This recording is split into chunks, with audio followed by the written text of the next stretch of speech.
प्रचार के रण में मंगलवार का दिन रहा पीएम मोदी के नाम बिहार, बंगाल और असम में धुआंधार प्रचार।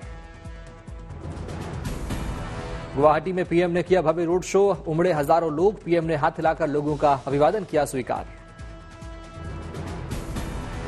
असम से पहले बंगाल के बालूर घाट में पीएम की रैली। पीएम ने ममता सरकार को घेरते हुए कहा, यहां रामनवमी उत्सव को रोकने के लिए पूरी कोशिश की गई। मुझे पता है टीएमसी ने हमेशा की तरह यहां रामनवमी उत्सव को रोकने की पूरी कोशिश की, लेकिन कोर्ट से अनुमति मिल गई है और कल पूरी श्रद्धा और भक्ति के साथ रामनवमी की शोभा यात्राएं निकलेगी। पीएम ने कहा, राज्य में भ्रष्टाचार और अपराध बड़े पैमाने पर हैं, जबकि केंद्रीय एजेंसियां इनकी जांच करने की कोशिश करती हैं तो उन पर भी हमले होते हैं। पीएम का टीएमसी पर निशाना। कहा, टीएमसी घुसपैठियों का समर्थन करती है लेकिन शरणार्थियों को नागरिकता देने वाले सीएए का विरोध करती है। संदेश खाली की घटनाओं का जिक्र करते हुए पीएम ने कहा, संदेश खाली में महिलाओं के खिलाफ अपराध की घटनाओं से पूरा देश डरा हुआ है। टीएमसी सरकार ने आरोपियों को बचाने की कोशिश की। देश ने ये भी देखा कि टीएमसी सरकार किस तरह संदेश खाली के अपराधी को आखिर तक बचाने में लगी रही। बंगाल से पहले पीएम ने बिहार के पूर्णिया में जनसभा को किया संबोधित। कहा, सीमांचल और बिहार को हम पीछे नहीं रहने देंगे। पीएम ने विपक्ष पर निशाना साधते हुए कहा, मैं कहता हूं भ्रष्टाचार हटाओ तो ये कहते हैं भ्रष्टाचार बढ़ाओ। पीएम बोले, बिहार में भ्रष्टाचार के खिलाफ और बड़ी कार्रवाई होगी। बिहार के गया में भी पीएम मोदी की रैली। जीतन राम मांझी के समर्थन में मांगा वोट। पीएम मोदी ने कहा, संविधान मोदी तो क्या, उसे बनाने वाले भीमराव अम्बेडकर भी नहीं बदल सकते। विपक्ष कर रहा झूठा प्रचार। इस बीजेपी तो क्या, स्वयं बाबा साहब आम्बेडकर भी इस संविधान को नहीं बदल सकते। पीएम मोदी ने विपक्ष को आगाह करते हुए कही बड़ी बात। बोले, सनातन को गाली देने वाले कान खोलकर सुन लें। संविधान बनाने वालों में थे 90% सनातनी। विधानसभा थी, उसमें 80-90% से भी ज्यादा, 80-90% से भी ज्यादा सबके सब सनातनी थे। केरल दौरे के दूसरे दिन भी राहुल ने चुनावी बॉन्ड को लेकर मोदी सरकार से किए सवाल। केंद्र को बताया उद्योगपतियों की कठपुतली।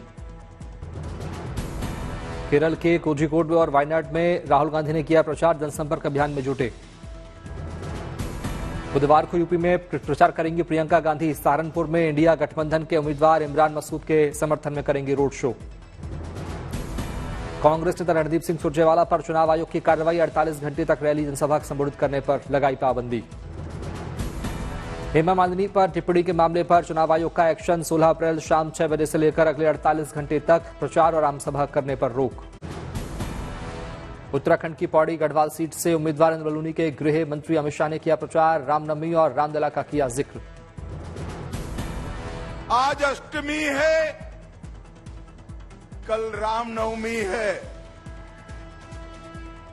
और 500 साल के बाद रामलला अपना बर्थडे टेंट की जगह भव्य मंदिर में मनाने वाले हैं। गुजरात की बनासकांठा सीट से बीजेपी उम्मीदवार रेखा चौधरी ने अपना नामांकन भरने पहुंची। उनके समर्थन में जेसीबी पर निकाली गई यात्रा। भारी उत्साह में दिखे समर्थक। उत्तराखंड के पूर्व सीएम और वरिष्ठ कांग्रेस नेता हरीश रावत का दिखा अलग अंदाज। हरिद्वार में प्रचार के दौरान चाट दुकान में बनाई टिक्की। अमरेली में कांग्रेस उम्मीदवार जेनीबेन ठुम्मर ने किया हैरान। ट्रैक्टर से अपना नामांकन फाइल करने पहुंची। तमिलनाडु के पेरम्बलूर पहुंचे बीजेपी अध्यक्ष जेपी नड्डा। रोड शो कर लोगों से मांगा वोट। सहारनपुर में सीएम योगी ने किया रोड शो। भारी संख्या में उमड़े लोग। यूपी के शामली में सीएम योगी ने की जनसभा को किया संबोधित। एनडीए प्रत्याशी के लिए मांगे वोट। गुजरात के भावनगर से आम आदमी पार्टी के उम्मीदवार उमेश मकवाना ने दाखिल किया नामांकन। पंजाब के सीएम भगवंत मान रहे मौजूद। गुजरात में प्रचार के दौरान रोने लगे भगवंत मान। अरविंद केजरीवाल से मुलाकात का कर रहे थे जिक्र। मंच से बोले जेल के ताले टूटेंगे, केजरीवाल छूटेंगे। दिल्ली की नॉर्थ ईस्ट सीट से बीजेपी उम्मीदवार मनोज तिवारी का कांग्रेस उम्मीदवार कन्हैया कुमार पर तंज। कहा 40 दिन के टूरिस्ट हैं, 40 दिन के टूर में आए हैं। पीलीभीत में मायावती का किया गया सम्मान। बीएसपी के उम्मीदवार और पूर्व राज्य मंत्री अनीश अहमद ने मायावती को सोने का मुकुट भेंट किया। सीकर में इंडिया गठबंधन के उम्मीदवार के समर्थन में रोड शो का आयोजन। कांग्रेस नेता गोविंद सिंह डोटासरा कार्यकर्ताओं के बीच नाचते दिखे। लोकसभा चुनाव को लेकर देहरादून पुलिस की तैयारी। पुलिस और अर्धसैनिक बलों ने निकाला फ्लैग मार्च। चुनाव प्रक्रिया को प्रभावित करने वालों को दी चेतावनी। देवघर में मतदाताओं को जागरूक करने के लिए निर्वाचन अधिकारी की अनोखी पहल। रक्तदान शिविर का किया आयोजन। लोगों से वोट डालने की अपील। गुना से बीजेपी प्रत्याशी उद्धव सिंधिया ने दाखिल किया नामांकन। मुख्यमंत्री मोहन यादव, पूर्व सीएम शिवराज सिंह चौहान रहे मौजूद। गुना से नामांकन के पहले शिवपुरी में ज्योतिरादित्य सिंधिया ने की जनसभा। सीएम मोहन यादव रहे मौजूद। शिवपुरी में केंद्रीय मंत्री सिंधिया ने किया चुनावी रोड शो। बड़ी संख्या में जुटे सिंधिया समर्थक। तमिलनाडु के तेनकाशी में बीजेपी अध्यक्ष जेपी नड्डा का रोड शो। जय श्री राम के लगे नारे। तमिलनाडु के रामनाथपुरम में जेपी नड्डा ने कृष्णा थिएटर से गांधी प्रतिमा तक किया रोड शो। लोगों को किया संबोधित। चमोली में सीएम पुष्कर सिंह धामी ने किया रोड शो। जनता को किया संबोधित। जम्मू कश्मीर के पलौरा में गृहमंत्री अमित शाह ने की जनसभा। एक देश एक विधान का दिया नारा। मेहसाणा से बीजेपी उम्मीदवार हरिभाई पटेल ने दाखिल किया अपना नामांकन। बीजेपी कार्यकर्ताओं के साथ निकाली रैली। गुजरात की आणंद लोकसभा सीट से बीजेपी प्रत्याशी मितेश पटेल ने भरा पर्चा। सीएम भूपेंद्र पटेल रहे मौजूद। आम आदमी पार्टी ने जारी की गुजरात स्टार प्रचारकों की सूची। सुनीता केजरीवाल के साथ भगवंत मान, सिसोदिया, सत्येंद्र जैन का नाम भी शामिल। टॉप पर अरविंद केजरीवाल का नाम। बंगाल में रामनवमी को लेकर सियासत तेज। कोर्ट से इजाजत के बाद बीजेपी की विजय उत्सव की तैयारी। पश्चिम बंगाल में बीजेपी नेता दिलीप घोष ने सीएम ममता पर किया वार। तुष्टीकरण की राजनीति का लगाया आरोप। हिंदू क्या सेकंड क्लास सिटीजन है। मुर्शिदाबाद के डीआईजी बदलने पर ममता जी ने कहा दंगे हुए तो उसकी जिम्मेदारी चुनाव आयोग को लेनी होगी। टीएमसी नेता कुणाल घोष ने कहा बीजेपी चाहेगी कि राम के नाम पर अशांति फैलाएं। हम नजर रखेंगे कि बीजेपी कोई साजिश न करे। मध्य प्रदेश के धार में भोजशाला परिसर का सर्वे जारी। 26वें दिन सर्वे के लिए पहुंची एएसआई टीम।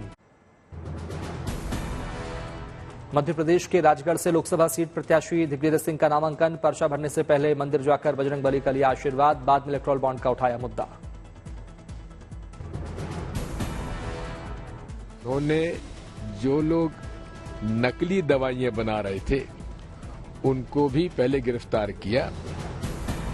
पश्चिम बंगाल में आसनसोल सीट से टीएमसी उम्मीदवार शत्रुघ्न सिन्हा ने पीएम मोदी के 400 पार नारे पर किया वार। कहा कहां से लाएंगे इतनी सीट, क्या बाजार से खरीदेंगे।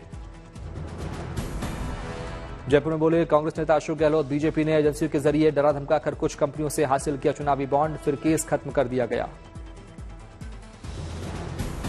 गहलोत ने कहा आरोपियों के लिए बीजेपी में लगी है वॉशिंग मशीन, वहां जाते ही आरोपियों की हो जाती है सफाई। मैनपुरी से समाजवादी पार्टी के उम्मीदवार डिंपल यादव ने दाखिल किया नामांकन। अखिलेश और शिवपाल यादव भी रहे मौजूद। मैनपुरी से समाजवादी पार्टी के उम्मीदवार डिंपल यादव ने नामांकन से पहले अपने ससुर की समाधि स्थल पहुंची। मुलायम सिंह यादव को किया नमन। मैनपुरी में समाजवादी पार्टी की प्रेस कॉन्फ्रेंस। अखिलेश यादव ने बीजेपी पर साधा निशाना। डिंपल यादव और शिवपाल यादव भी रहे साथ। महबूबा मुफ्ती ने जम्मू कश्मीर के शोपियां में किया रोड शो। केंद्र की सरकार पर साधा निशाना। तुमकुर में प्रचार के दौरान बीजेपी और कांग्रेस की महिला कार्यकर्ताओं के बीच झड़प। पुलिस ने 3 कार्यकर्ताओं को हिरासत में लिया। सेना की शक्ति बढ़ाने वाली शानदार खबर। अस्त्र मार्क 2 मिसाइल टेस्ट की तैयारी कर रहा डीआरडीओ। हवा से हवा में मार करने वाली स्वदेशी मिसाइल है अस्त्र। 130 किलोमीटर रेंज वाली मिसाइल के परीक्षण की है तैयारी। छत्तीसगढ़ के कांकेर में सुरक्षा बलों को मिली बड़ी कामयाबी। एनकाउंटर में टॉप कमांडर शंकर राव समेत 29 नक्सली ढेर। शंकर राव पर था 25 लाख का इनाम। एनकाउंटर के बाद नक्सलियों ने भारी मात्रा में हथियार बरामद। बीएसएफ और डीजीआर के ज्वाइंट ऑपरेशन में मिली कामयाबी, इलाके में सर्च ऑपरेशन जारी, बुधवार को भी जारी रहेगा सर्च ऑपरेशन। भ्रामक विज्ञापन केस में पतंजलि ने सुप्रीम कोर्ट में फिर मांगी माफी, रामदेव बोले काम के उत्साह में हुई गलती, सार्वजनिक माफी मांगने को तैयार, कोर्ट ने कहा आप नहीं हैं इतने मासूम। यूपीएससी सिविल सर्विस परीक्षा के नतीजे घोषित, लखनऊ के आदित्य श्रीवास्तव ने किया टॉप, दूसरे स्थान पर रहे अनिमेश प्रधान। तीसरा स्थान डोनूरू अनन्या रेड्डी ने हासिल किया, 180 उम्मीदवार भारतीय प्रशासनिक सेवा के लिए चुने गए, 200 उम्मीदवार आईपीएस के लिए चुने गए। श्रीनगर में ताजा बर्फबारी के बाद पहाड़ों से लेकर सड़क तक बर्फ ही बर्फ, जोजिला में बर्फ ने बंद कराया श्रीनगर लेह हाईवे। श्रीनगर लेह हाईवे से बर्फ हटाने का काम जारी, बीआरओ की टीम बर्फ हटाने में जुटी, मशीनों की मदद से हटाई जा रही है बर्फ।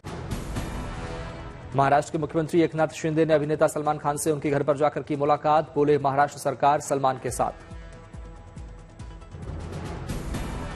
सलमान खान के घर पर हुई फायरिंग को लेकर लातूर में आदित्य ठाकरे ने सरकार पर साधा निशाना, कहा राज्य में बढ़ रही है गुंडागर्दी। नवरात्रि के 8वें दिन मुंबई के मुंबा देवी मंदिर में भक्तों की भारी भीड़, मां महागौरी को प्रसन्न करने के लिए हुए अनुष्ठान। अयोध्या में रामनवमी की तैयारियां पूरी, भक्तों के लिए तैयार किया जा रहा है प्रसाद।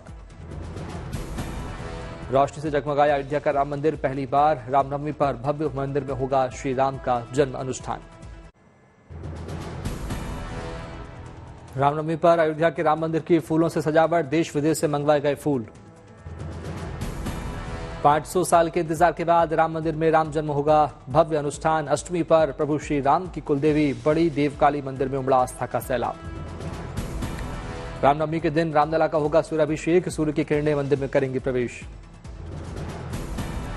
उधम सिंह नगर में मां बाल सुंदरी देवी का डोला पहुंचा चैती मंदिर, चैती मेले में हजारों की संख्या में उमड़ी भीड़। जमशेदपुर में रेलवे स्टेशन पर अनाथ कन्याओं का किन्नरों ने किया पूजन, भोजन करवाकर दिए वस्त्र। हिमाचल के बिलासपुर में शक्तिपीठ नैना देवी के दरबार में महाअष्टमी के दिन लगा श्रद्धालुओं का तांता, हो रहे हैं विशेष पूजन अनुष्ठान। नैना देवी शक्तिपीठ में आने वाले श्रद्धालुओं को लेकर पुलिस ने किया पुख्ता बंदोबस्त, लोग लाइन में लगकर कर रहे माता के दर्शन। शिरडी के साईं बाबा मंदिर में 3 दिवसीय रामनवमी उत्सव की हुई शुरुआत, कक्कड़ आरती में शामिल हुए साईं भक्त। महाअष्टमी पर उज्जैन में की गई नगर पूजा, 24 खंबा माता को लगाया गया विशेष भोग। इलेक्ट्रिकल व्हीकल बनाने वाली दिग्गज कंपनी टेस्ला छटनी की तैयारी में 1,40,000 कर्मचारियों में से 14,000 को दिखा सकती है बाहर का रास्ता। महेंद्र सिंह धोनी ने ईवी क्षेत्र में रखा कदम, ई मोटर्ड में किया निवेश। आईएमएफ ने 2024 के लिए बढ़ाया भारत के ग्रोथ रेट का अनुमान, 6.8% रह सकती है जीडीपी। 2025 के लिए आईएमएफ ने अपने ग्रोथ अनुमान में नहीं किया कोई बदलाव, 6.5% ग्रोथ रेट रहने का अनुमान। ईरान इजरायल संघर्ष में स्टॉक मार्केट हुआ प्रभावित, सेंसेक्स 500 अंक लुढ़का, निफ्टी 22,100 के करीब पहुंचा। ईरान इजरायल संघर्ष के बीच महंगी हो सकती है अंतर्राष्ट्रीय उड़ानें, फ्लाइट टाइम में भी हो सकता है 45 मिनट का इजाफा।